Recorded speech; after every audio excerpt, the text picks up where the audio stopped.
Foi em 2 de fevereiro de 2007, dia de Iemanjá, que o tema ambiental vai ocupar as páginas do noticiário mundial. É o dia em que cientistas do mundo inteiro, 600 cientistas entre climatologistas e meteorologistas, divulgam um sumário executivo dos achados mais importantes sobre o aquecimento global do planeta. Esse grupo de cientistas está reunido num painel conhecido como IPCC, um painel da ONU. E eles vão dizer o seguinte, que o aquecimento da temperatura da Terra se deve à interferência humana. Esse processo é tão importante e muda a vida do planeta de tal forma que vão ocorrer e já estão ocorrendo secas muito fortes, enchentes muito intensas, o nível do mar subirá e toda a economia, a vida das pessoas no mundo inteiro irá sofrer, principalmente as populações mais vulneráveis. Esse é um alerta muito forte que vai fazer com que os cientistas do IPCC ganhem o Prêmio Nobel naquele ano de 2007. Mais do que isso, esses cientistas e todo esse enfoque na questão ambiental vai colocar um holofote num relatório muito importante que tinha sido divulgado no ano anterior, em 2007, conhecido como o relatório Stern. É a primeira vez que um cientista, um economista britânico, Sir Nicholas Stern, vai tentar fazer uma análise econômica do impacto da mudança do clima sobre a economia global.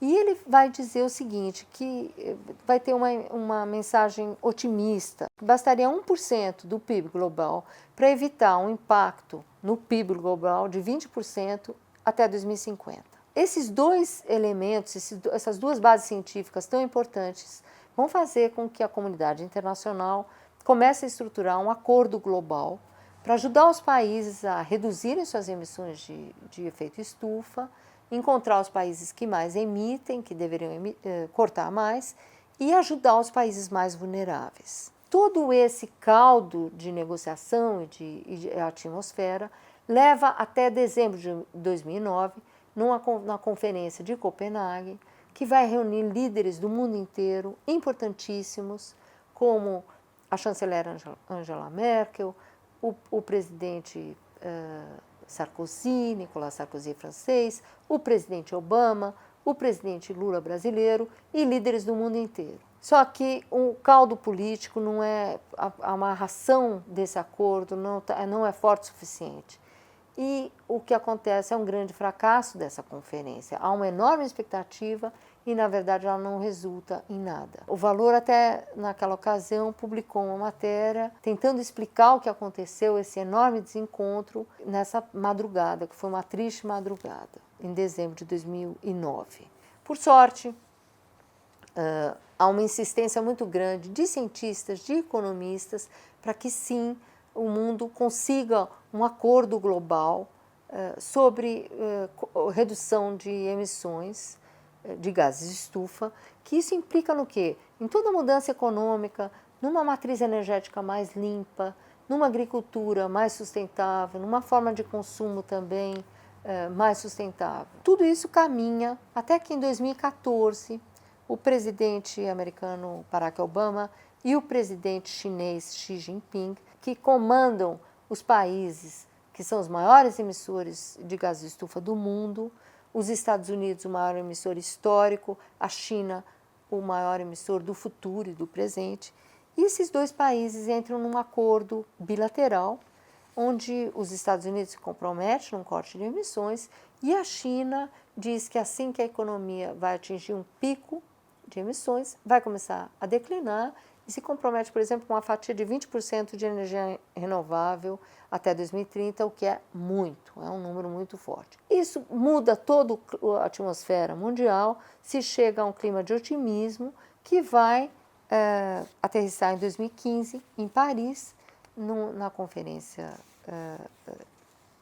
na França, e ali vai se conseguir assinar um acordo conhecido como Acordo de Paris. Esse acordo, todos os países vão contribuir com as suas metas, que foram nacionalmente determinadas, e se fala que o aquecimento global tem que ser contido até 2100, bem abaixo de 2 graus centígrados, chegando, se possível, a 1,5 grau. Por que isso? Segundo os cientistas, causaria um menor impacto na vida das pessoas. Tudo vai bem até que o presidente Donald Trump ganha a eleição e uma das primeiras medidas dele, que já vinha como promessa de campanha, é tirar os Estados Unidos do Acordo de Paris. Ele divulga isso imediatamente, é um grande impacto global. E o processo formal pode acontecer esse ano, em novembro desse ano, da retirada dos Estados Unidos do acordo. O mundo também sofre um outro momento muito diferente de 2015, nesses últimos 5 anos, com países que cada vez mais se voltam para si mesmos e elegem governos mais nacionalistas. É o caso do Brasil. O Brasil é um país que tinha uma liderança inconteste em todo esse debate internacional, tanto colocado por negociadores muito hábeis, como pelo próprio ativo ambiental do país, que é a floresta amazônica, e uma matriz energética muito limpa. Claro que durante todo esse tempo, o desmatamento da Amazônia é um esforço histórico do país, que vinha tentando conter essa tendência, que era muito elevada no começo do século, que chegou até um pico, e depois consegue, com comando, controle e políticas eficientes, conter o desmatamento até 2012. Em 2012, contudo, ele volta a crescer até que chega, nos últimos os dados mais recentes, ele está em alta, o desmatamento do ano passado quase bateu em 10 mil quilômetros quadrados. Isso na gestão do presidente Jair Bolsonaro, onde essa liderança do país sofre uma guinada.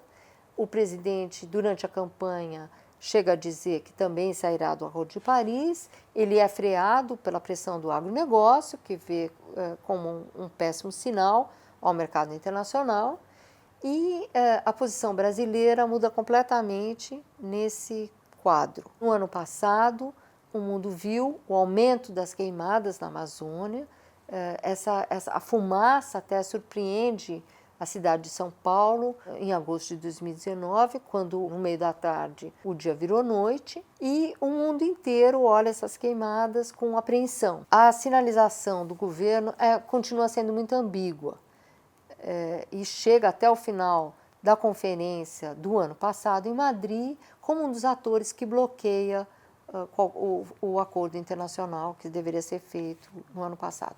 A boa notícia, contudo, vem do mercado financeiro. Em 2020, na Conferência de Davos, se torna a primeira conferência de economia verde. O mercado global internacional manifesta sua preocupação ambiental de uma maneira muito clara. Os grandes gestores de ativos econômicos começam a dar sinais de que é preciso descarbonizar a economia, que é preciso tirar os subsídios aos combustíveis fósseis, e ouvem o secretário-geral da ONU, que diz que com a natureza não se negocia.